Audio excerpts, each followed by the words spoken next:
Me dedico a hacer ataúdes y un espíritu se quedó en mi taller. Hola Pepe, me dedico a fabricar ataúdes, por lo tanto vivo rodeado de muchas piezas de estos, algunos nuevos y otros usados. Por eso he vivido muchas historias de miedo y a continuación les contaré una. En una ocasión llegó a mi taller un ataúd usado. El cadáver que había estado en su interior había llegado en un avanzado estado de descomposición. Este cadáver fue rescatado del mar cuando los gases de la descomposición lo hicieron volver a la superficie. Desafortunadamente, aún se podían ver en el cuerpo las marcas de la extrema tortura y violencia que lo llevaron a la otra vida. Su familia logró reconocerlo y velarlo por un corto tiempo, pero finalmente no tuvieron otra opción más que cremar. La caja en la que lo transportaron quedó inservible. El grado de descomposición del cuerpo era tan alto que incluso partes de su piel quedaron adheridas a la caja y apestaba horrible. Ahora era nuestra tarea ver qué podíamos hacer con ese ataúd.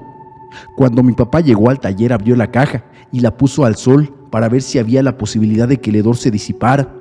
Dejó la caja ahí al sol mientras él se puso a trabajar y así nos pasó todo el día. Por la noche el ataúd se quedó en el patio.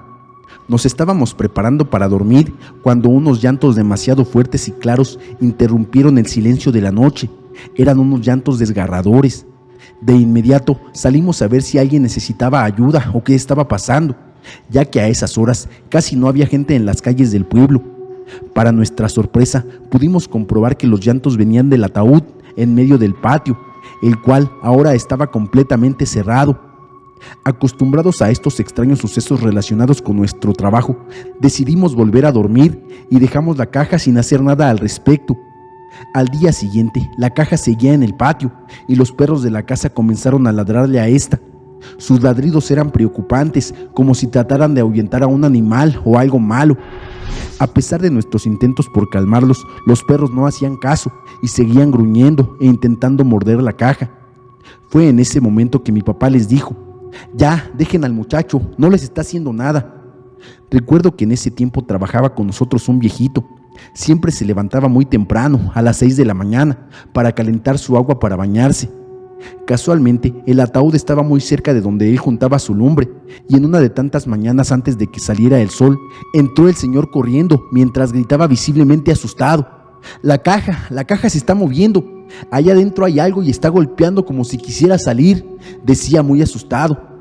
Mi papá salió a comprobar aquella afirmación con sus propios ojos, y en efecto, la caja se estaba moviendo, y se escuchaba como si alguien golpeara fuertemente desde dentro de ella, pero nuevamente tratamos de calmarnos y seguimos sin hacer nada.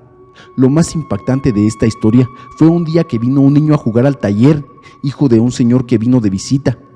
Mientras el niño estaba jugando con su balón, lo aventó hacia el ataúd. De pronto, el niño regresó y le dijo a mi papá: «Señor, dentro de esa caja hay un muchacho que dice que le agarre la mano para que lo ayude a salir».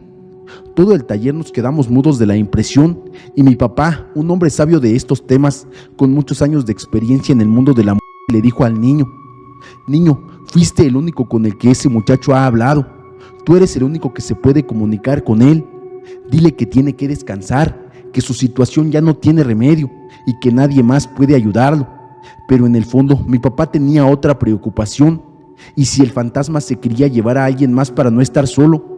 ¿Y si por eso fue que le habló al niño? Así que buscaron a una señora que le rezara a la caja y la bendijera con agua bendita, y fue mi papá quien directamente le habló a la caja y le dijo: «Mira muchacho, tú ya estás muerto, ya no eres parte de este mundo y ahora tienes que descansar en paz». Después de ese día todo regresó a la normalidad. El ataúd todavía lo tenemos en el taller. Incluso no es el único que vino en compañía de un fantasma. Aún así decidimos conservarlos. No los hemos quemado ni tirado a la basura, porque honestamente tenemos miedo de causar enojo en aquellos espíritus y tenerlos rondando en el taller de nuevo. Un hombre quedó sepultado en concreto. Muchas veces con los compañeros de trabajo conoces buenas historias. Uno de ellos me contó una historia muy estremecedora del lugar donde trabajo. Por obvias razones omitiré nombres y el lugar donde sucedió. Resulta que cuando comenzó a construirse la fábrica donde laboro, esta llevaría una gran chimenea, pues en su interior habría hornos para fundir. Entonces le encargaron a un grupo de contratistas la construcción de esa chimenea. Estos emplearon decenas de trabajadores para realizar esta importante obra. Uno de esos trabajadores era un hombre joven, de origen humilde, casado y con varios hijos. Así pasaron muchos días duros, de jornadas laborales, hasta que quedó listo el armazón de la enorme chimenea. Este hombre que mencioné antes llegó esa tarde cansado a su casa para comer. Su mujer e hijos estaban felices, pues a pesar de la pobreza y lo humilde de la comida, el amor que se tenían entre ellos hacía que esto no importara.